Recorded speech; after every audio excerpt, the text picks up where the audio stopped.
The goal of this segment is to incorporate understanding of formal charges into the concept of drawing Lewis structures. In the last unit, we went through the steps involved in drawing Lewis structures, and we are focused in that series primarily on drawing Lewis structures for molecules that have no net formal charge. And for molecules that have no net formal charge, we went through the 3 steps listed here for determining possible Lewis structures and drawing out those possible Lewis structures. What we're going to do now is to follow up on that. We're going to incorporate an example where rather than dealing with structures that have no formal charges, we're going to deal with a structure that has a net formal charge. So that's going to change step 1 here just a bit, as I'm putting a star on there, that we will have to deal with a different number of valence electrons than would be the case for a neutral compound. And we're also going to have to look at the concept of calculating formal charges on atoms within the molecule. And even in the case of molecules where the net formal charge is 0, it is possible that we could run into individual atoms in those molecules that have a formal charge. So in other words, if we have a neutral compound, that either implies that none of the atoms in the structure have a formal charge, or that for each positive formal charged atom in the structure, there's some other atom elsewhere in the structure that has a negative formal charge. What we're going to look at today is how to go about calculating the formal charges on individual atoms within the molecule so that ultimately the net formal charge of the compound is the correct net formal charge. So we can follow up really on these 3 steps for drawing Lewis structures with an understanding of calculating formal charges. So as item number 4 here in the Lewis structure steps, or a second amendment to drawing Lewis structures, we're going to look at the concept of calculating formal charges. So when we're talking about calculating formal charges, we're looking at the formal charge on an individual atom. And that formal charge calculation is going to come from counting how many electrons are in the possession of a particular atom within the molecule. So we're looking here at calculation of formal charges. And when we look at formal charges, we're looking at individual atoms. And I'm going to abbreviate formal charges FC throughout. And we're looking at the calculation of those on individual atoms. And when we add up the sum of the formal charges on individual atoms, that sum of the formal charges has to equal the net overall total charge on the molecule. So if you're working with a molecule that has a net charge of 0, that means that the number of positive and negative formal charged atoms has to be equal. If you're working with a molecule with a net negative formal charge of 1, that means that there needs to be 1 additional negative charged atom relative to how many atoms are positively charged or not charged in that particular structure. So the calculation that we use to determine the formal charge on an individual atom is we look at that atom within the Lewis structure for a compound, where the Lewis structure, remember, has all the covalent bonds, has all the lone pairs and all that good stuff. And then to calculate the formal charge on any individual atom within that structure, the formula that we use, and this is a really great formula to commit to memory because you're going to be using it all semester long, and remember, it's the formal charge on an individual atom within the molecule. So you have to pick one atom that we're going to focus on. And for that particular atom, we count the number of valence electrons that will be present in an unbonded neutral atom. In other words, we're looking for the column that that atom would appear in within the periodic table. So that is equal to the number of valence electrons in a neutral unbonded atom. So for carbon, for example, that would be 4, since carbon is in the 4th column of the periodic table. For hydrogen, it would be 1, since hydrogen is in the 1st column of the periodic table. For a halogen atom such as bromine, it would be 7, since halogens are in the 7th column of the periodic table. So that's where we'll get our number of valence electrons, is from the column of the periodic table that the atom appears in. Then from there, what we're going to do is take that and subtract the total number of unshared electrons, or lone pair electrons is the synonym that we could use here. So for each lone pair of electrons, we would subtract 2. Each individual electron accounts for 1 unshared electron. So those are what we show as our dots within the Lewis structure. And then from there, we subtract the number of covalent bonds. Because the assumption here is that if we have a covalent bond, each of the 2 atoms of the covalent bond possess 1 of those 2 electrons that make up the covalent bond. So that's why the formal charge of the individual atom To get that, we subtract the number of covalent bonds because each covalent bond holds 2 electrons. We assume that each atom involved in the covalent bond has possession of only one of those 2 electrons. So that's how we calculate the formal charge in an individual atom. And then to follow up on that, like we said, once we calculate the individual formal charges on atoms, for every atom in the molecule, the sum of all of those formal charges on individual atoms ends up being equal to the net total formal charge on the molecule. So let's do an example or two of calculating formal charges on individual atoms and drawing Lewis structures for molecules that have a net formal charge. And by the way, if you look back at the last video, which focused on just drawing Lewis structures, what you would find if you went in and did this formal charge calculation for all of those atoms that we worked with last time is that the formal charge would end up being 0. And that's why we didn't really discuss formal charges in the last segment, but it's an important consideration to keep in mind here as we start to build up the level of complexity of examples that we're looking at and concepts that we're dealing with. So as an example of drawing a Lewis structure for a molecule that has a net formal charge, or an ion in other words, let's take a look at the example of HCO3 minus. So HCO3 minus, and the negative there is going to be up in superscript. Sometimes you'll see it circled, so I'll go ahead and circle it. And we need to draw a Lewis structure for this particular molecule. So what we're going to do is going back to the beginning of our steps for drawing Lewis structures. We're going to start with step 1 there, listed at the top of the screen. Determine the number of valence electrons, and we're going to keep in mind that in the example we're working with here, we are dealing with a compound that has a net negative formal charge of 1. So what that means, looking at our criteria here, as I'm going to highlight in red, since we have a net formal charge in this compound, we're going to add the total number of valence electrons that correspond to the column of the periodic table that each atom is in. And then we have a negative formal charge of -1 on HCO3. So we're going to add 1 extra electron for each negative formal charge. So we're going to add 1 electron in total to the molecule. So let's do that down here for this. So this is following from step 1 of our criteria for coming up with plausible Lewis structures. So step 1, number of valence electrons is equal to 1 hydrogen atom. And hydrogen is in the first column of the periodic table, so it's going to be 1 times 1. Plus the number of valence electrons contributed by carbon. There's also 1 carbon atom, and each carbon contributes 4 valence electrons, since carbon is in the 4th column of your periodic table.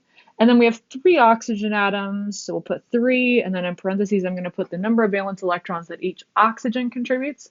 Oxygen is in the 6th column of the periodic table, so it's going to get a 6 there. So we're going to go ahead and add up that number of valence electrons, and we are also going to add, additionally, 1 extra electron due to the fact that we had a -1 formal charge, which means that this molecule is entitled to 1 extra electron on top of the standard number of valence electrons that would be present due to the atoms that are listed there. So number of valence electrons, we'll go ahead and tally this up, giving us 1 plus 4, which makes 5, plus 18, plus 1 is going to give us a total of 24 valence electrons.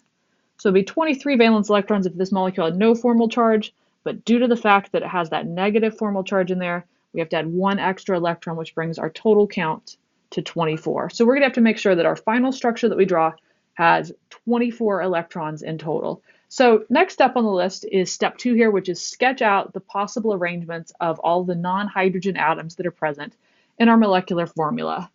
And the other thing that is listed here under step 2 is that you can use that formula we talked about last time sometimes to calculate the number of rings and pi bonds. But if you look back at that formula for calculating the number of rings and pi bonds, there was a big assumption embedded in there. And that assumption that was embedded was that the compound was a neutral molecule, no formal charge.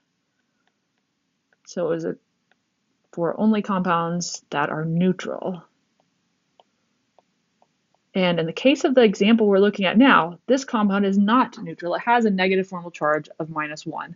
And so therefore we can't use that formula to calculate number of rings and pi bonds.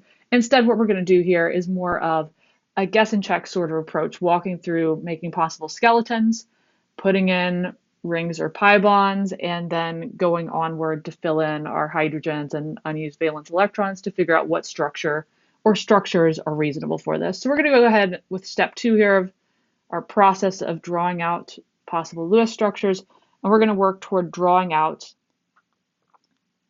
our skeletons that are possible. So let's go ahead and draw maybe a couple of possibilities here. So remember that we're going to start by sketching out everything but the hydrogen. So we're going to think about all the different ways that we could stitch together 3 oxygens and a carbon together. So a couple of possibilities are going to be that we could say, hypothetically, we'll put an oxygen there, bonded to a carbon, bonded to another oxygen, maybe oxygen atom here. So that would be one skeleton that we could make for a carbon and 3 oxygens. Another skeleton that we could consider for a carbon and 3 oxygens would be to plug our carbon and 3 oxygens in like this, and then plug our hydrogens in a couple of different locations to make different constitutional isomer candidates here. So remember that carbon always has 4 covalent bonds to it. So we could plug in perhaps a hydrogen atom right here as one possibility. Perhaps a hydrogen atom right here as another possibility. And remember that as we're drawing these, there is definitely some trial and error and guess and check involved here, where as we go through the list of criteria for drawing Lewis structures, we're going to find that some of these will work, some of them won't work. So let's go ahead with these 2 skeletons that we've drawn and try to fill in our lone pair electrons and pi bonds to make this work out. So in the case of carbon, as we mentioned in the last time, I'm going to draw the Lewis structures. One of the things we always want to keep in mind is to make sure that our carbon atom has 4 covalent bonds to it if it's going to be a stable, isolatable compound, which that's what we're aiming for here. So in the structure on the left, our carbon definitely has 4 covalent bonds to it, so we're good there. Let's focus on the structure on the right. And if we look at that and ask ourselves, does that carbon have 4 covalent bonds? It does not. So what I'm going to do to enable that carbon to have 4 covalent bonds is remember that carbons can have double bonds to other atoms, or triple bonds even if needed. And so I'm going to take and make one of these bonds to oxygen rather than a single bond. I'm going to make it into a double bond. So now we have that red double covalent bond there. And now the octet rule is filled for that carbon. So that's a good thing to go through and do as we're getting started with the early stages of step 3 of filling in the electrons and the hydrogens and everything else there within the molecule. So now that we have filled the octet rule for all of the carbons, and we've used up all of the atoms that are available, we stitched all the atoms together with covalent bonds, now we need to go ahead and fill in lone pair electrons. And this is where when we fill in lone pair electrons, we keep in mind that we have to use up all 24 electrons that we came up with in step 1 of our calculation here. So in order to do that, what we'll do is just start going ahead and filling in lone pair electrons to fill the octet for all of the atoms, because the octet rule rules in thinking about molecular stability. So filling in enough lone pair electrons to fill the octet for that oxygen. We fill in 3 sets of lone pair electrons. Remember, you might be tempted here to say, oh, well, we could fill the octet with making a carbon-oxygen double bond like I've done in red. Absolutely not, because that would make the carbon go over the octet rule. So we can't do that. So always be on the lookout for, have you exceeded the octet rule? You'd never want to create a supercarbon, a carbon that has more than the octet. It's just not going to happen. So our alternative here is that we filled in lone pair electrons. We did 3 sets of lone pair electrons because that's going to give our total of 8 electrons around our oxygen atom. We can do the same thing for this oxygen to give its full octet. And as we're going through this exercise, we need to make sure that we're keeping in mind that our total number of electrons that we have available is going to be a total of 24 valence electrons. So at this point, if we look at our structure on the left and we count up the number of valence electrons that we've used so far, we've done 4 covalent bonds. So 4 covalent bonds would be a total of 8 valence electrons in our covalent bonds. And then we need 24 electrons in total. So that means that we need 16 electrons as lone pairs. And as we look at the structure that we've drawn thus far, we've used up 6 of our lone pair electrons for the oxygen on top, 6 for the oxygen on the left side, so that's 12 in total. That leaves us with 4 electrons left, and the only place those electrons can go is right here. So this brings us to a challenge with this particular molecule and its stability, because we've created an atom that by necessity lacks an octet, is below the octet. And due to the fact that it is below the octet, it is going to be relatively unstable. So this is typically going to be an indication that you have either drawn a constitutional isomer that can't really exist because it's very unstable, or that you've done something wrong along the way in filling in all of your electrons. So you want to look and see if there's any other way that you could fill in the electrons to make an octet around all the atoms by perhaps putting in double bonds without going over the octet rule or things like that. But if the answer is no, you can't make any structures that will work out without going over the octet rule, then that compound is going to be a no-go. So I'm going to put an X over the structure here on the left as we're going through our scratch work here to work out this example problem, because this compound is not going to end up working out. It's going to be very unstable due to the fact that that oxygen there lacks an octet. So we're going to focus now on the structure on the right, and hopefully we'll be able to come up with an electron arrangement around here that will allow us to fill the octet for all of the atoms. So we filled in at this point our covalent bonds, and in total we have accounted for 10 of the valence electrons in those covalent bonds, because we have 5 covalent bonds there in the structure on the right.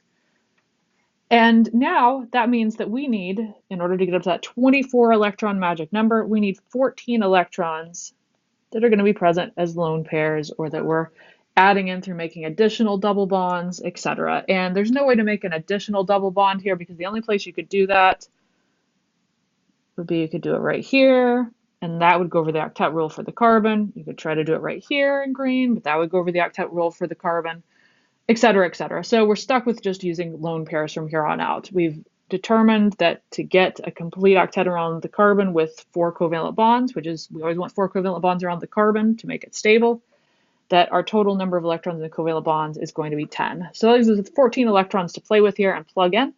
So that's what we're going to do. Go ahead and plug those in to fill the octet for each of the atoms. So we fill the octet for the oxygen by adding in 2 sets of lone pair electrons, because the 2 sets of lone pair electrons plus 2 covalent bonds will give us 8 electrons in total. We're going to do the same thing for the oxygen over here. That oxygen has 2 covalent bonds also, so it needs 2 sets of lone pairs to fill its octet.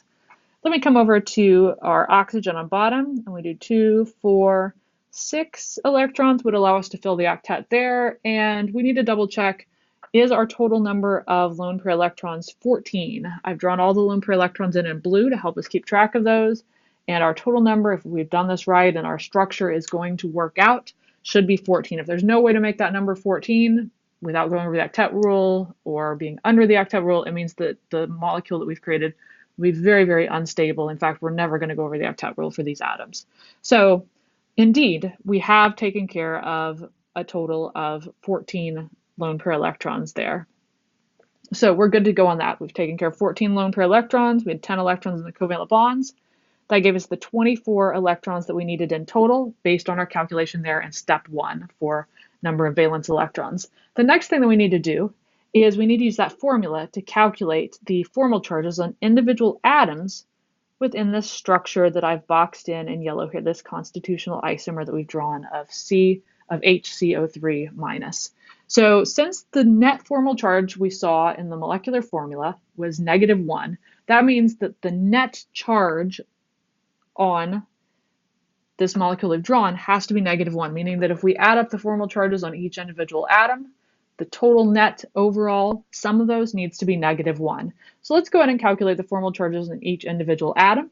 If we start with the oxygen atom on top that has that double covalent bond to the carbon, we can go in and calculate the formal charge on that oxygen atom. So the oxygen I put in with the red arrow here. The formal charge on that particular oxygen is equal to the number of valence electrons in the unbonded atom, using this formula kind of at the top middle of the screen here. So the number of valence electrons in the unbonded atom matches with the column of the periodic table that that atom is in, so that's 6, because oxygen is in the 6th column of the periodic table, minus the number of unshared electrons, which would be 4, minus the number of covalent bonds, which is 2, because we have that double covalent bond there, so 6 minus 4 minus 2. make 0, meaning that that oxygen atom has a 0 formal charge. And that's going to be true anytime you see an oxygen that has a lone pair of electrons and is double bonded to another atom. So we can come on over to our oxygen atom right here. And the formal charge calculation for that oxygen is going to work out exactly the same because it still has 2 sets of lone pair electrons and 2 covalent bonds leading from it. So its formal charge is also 0. We can do the same thing for the hydrogen. Our hydrogen atom's formal charge is going to be equal to the column of the periodic table that the hydrogen is in, which is column 1, it's at the far left, minus the number of lone pair electrons, which is 0, minus the number of covalent bonds, which is 1, meaning our formal charge on hydrogen is 0. Anytime you have a hydrogen atom that has 1 covalent bond, it's always going to have a formal charge of 0.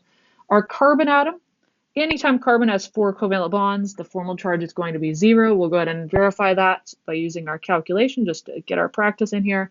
Formal charge of that carbon atom is the number of valence electrons in the unbonded atom, which would be 4 because carbon's in the 4th column of the periodic table, minus the number of unshared electrons, which is 0. There's no lone pair electrons on the carbon, minus the number of covalent bonds, which is 4. So 4 minus 4 makes 0. And it is no coincidence that carbon with 4 covalent bonds always has a formal charge of 0. That's going to make the carbon as stable as possible. And that's why we're generally aiming in a stable molecule for the carbon to have 4 covalent bonds, because it's going to both give the carbon the octet and allow its formal charge to be 0. So we'll come down here to this oxygen atom. This is really our last atom in the molecular structure, is that oxygen at the bottom. And since we found that none of the other atoms in the molecule so far have a formal charge, we better hope that this oxygen has a negative formal charge. Otherwise, we've done something wrong along the way in counting our valence electrons and plugging them into the structure. So let's do the formal charge calculation for this oxygen. Formal charge on that individual atom equals 6, which is the column of the periodic table that the oxygen is in, minus the number of unshared electrons, which is 6, minus the number of covalent bonds. And there's just 1 covalent bond connecting that oxygen to carbon, so that's going to be minus 1. 6 minus 6 minus 1 gives us -1. So that is where our formal charge is going to reside within this molecule. And typically when you're drawing Lewis structures, atoms that have a formal charge need to have that formal charge indicated on the atom, which means that either directly above or directly below that particular atom, it doesn't matter which, you need to put a negative sign. Ideally, typically that's circled. So it's shown here as a superscript to the upper right of that oxygen, clearly showing that that negative charge is located on the oxygen. As that indicates that oxygen is where the negative formal charge is located. And that's going to have implications for how that molecule will behave and how it will react chemically. And that's why it's important that we be able to determine which atoms carry formal charges on them. I should note that for this molecular formula, HCO3-, you may have here at steps 2 and 3 come up with some additional skeletal formulas that you might have been thinking of for drawing these molecules. However, for each of those additional ones that you might have drawn, what you were going to find out was that you were going to end up being below the octet rule for 1 or more atoms in every structure you would have drawn, except for this one that we boxed off in yellow. So there's many different structures that could look somewhat right, but when you get to the end of the line and you try to come up with a way to arrange the electrons around them, you would find that some of the atoms would be without an octet. And so that's why we didn't choose those alternative structures. So this is going to be the gist of going about drawing our Lewis structures and plugging in the electrons and calculating the formal charges on the individual atoms. There are some common formal charges that you will run into that I want to go ahead and make a list of and we'll calculate for to make you familiar with these, because the nice thing about organic chemistry, one of the nice things about organic chemistry, is that we often run into the same atoms over and over and over again. And we see the same themes of which atoms are bonded together and what types of bonds they have. And so we can make a list here of commonly encountered formal charges that you will see. And it's certainly a good idea, the best idea, to make sure that you understand all of the concepts that we're going through for learning organic chemistry. And in the case of these formal charges, it's also a good idea to get so familiar with these that it pretty much becomes instinctual or memorized what the formal charges are going to be on these individual atoms. So these are going to be our really commonly encountered formal charges. And this can really speed up your life when you're on exams and in other time situations if you know instinctively, intuitively memorized, whatever you want to call it, what these different formal charges are. And I generally hate the word memorization when we're talking in terms of organic chemistry. It's usually much, much, much better to understand things. But in the case of some of these concepts, it can be useful to have some shortcuts of memorized information. And if you do the problems enough times and things, you will often start to notice that there are some trends and things like that that become rather second nature to you. So we're going to look at some commonly encountered formal charges. First off, looking at formal charges on carbon atoms. So first off, if we have a carbon atom on the left here that has 4 covalent bonds, the formal charge on that carbon atom that we've drawn out there in the middle is going to be 0. So there's no formal charge on that carbon because it has 4 covalent bonds. And like we said, that's why carbon really prefers to have 4 covalent bonds associated with it, because both gives the octet and allows for there to be no formal charge. You will sometimes run into a situation like we see in the middle structure here, which is where you have a carbon that has just 3 covalent bonds. And in that case, that is a rather unstable carbon that we will find only as a reaction intermediate. As we go through and we start learning about chemical reactions, one of the things we're going to learn about is how chemical reactions take place step by step by step, where all the atoms start at, where they all end up at. And one of the intermediates that we will often see in going from a starting material to a final product, where the starting material is relatively stable and the final product is relatively stable, is we'll pass through an intermediate that is relatively unstable and is called a carbocation.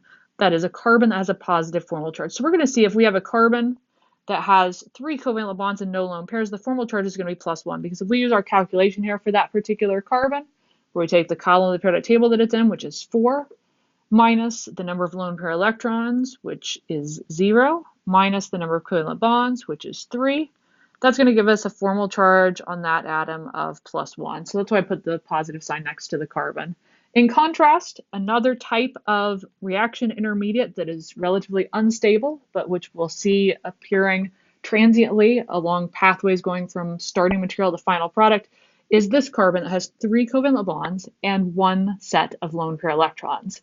And to calculate the formal charge for that, we again use 4, because 4 is the column of the periodic table that our carbon appears in, minus the number of lone pair electrons, which is 2, minus the number of covalent bonds, which is 3. And if we do that calculation, we end up with -1. So our formal charge on the carbon atom that we're focusing on there is -1. So I'm just going to plug a negative sign somewhere there in the immediate vicinity of that carbon atom to indicate to us that we have a formal charge of -1 there. So that's going to be the 3 forms that we will commonly encounter for carbon. By far the most common that we'll see is that carbon has 4 covalent bonds in total, and that could be such things as 4 separate covalent bonds, or it could be a carbon-carbon triple bond and then 1 additional covalent bond elsewhere. It could be a carbon-carbon double bond and then a couple of covalent bonds to elsewhere. In any of these situations, the formal charge on the carbon atom there is still going to be 0 one way or the other. So that's our carbon atoms. We'll also commonly see formal charges showing up on reaction intermediates that involve oxygen or various forms of oxygen. And so we want to look at, for oxygen, commonly encountered formal charges or lack thereof. If we have an oxygen that has 2 covalent bonds and 2 sets of lone pair electrons, the formal charge on that oxygen is going to be 0. We did the calculation for that in just a few minutes ago when we were looking at the Lewis structure of HCO3-.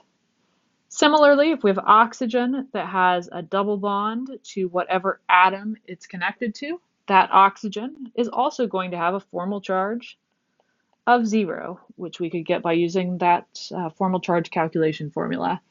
And then finally, if we have an oxygen that has 3 sets of lone pair electrons and 1 covalent bond, it is always going to have a negative formal charge of -1. And we did the calculation for that type of structure just a few minutes ago as well. So we'll plug that in as a formal charge of -1. We will also very commonly come across nitrogen atoms. So I want to give a couple of nitrogen atoms as examples here. So as one example, if we have a nitrogen that's 3 covalent bonds and a lone pair of electrons, then we're going to do a nitrogen atom that has 4 covalent bonds and no lone pairs. Then we're going to do a nitrogen atom that has just 2 sets of lone pair electrons and a covalent bond.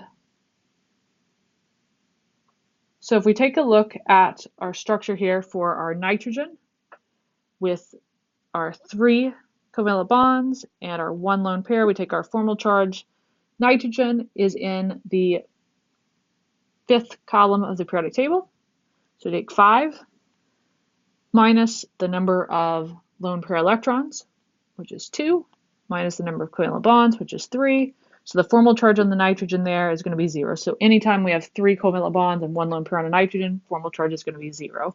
Coming on over to the middle, for the formal charge for this, we take 5, which is the column of the periodic table that nitrogen is in, minus 0 because there's no lone pairs there, minus 4 covalent bonds. 5 minus 4 makes plus 1, so our formal charge on that nitrogen is going to be plus 1, so we need to put a positive sign somewhere there right in association with that particular atom. So we come on over to our next set here. And for our next set, our nitrogen atom,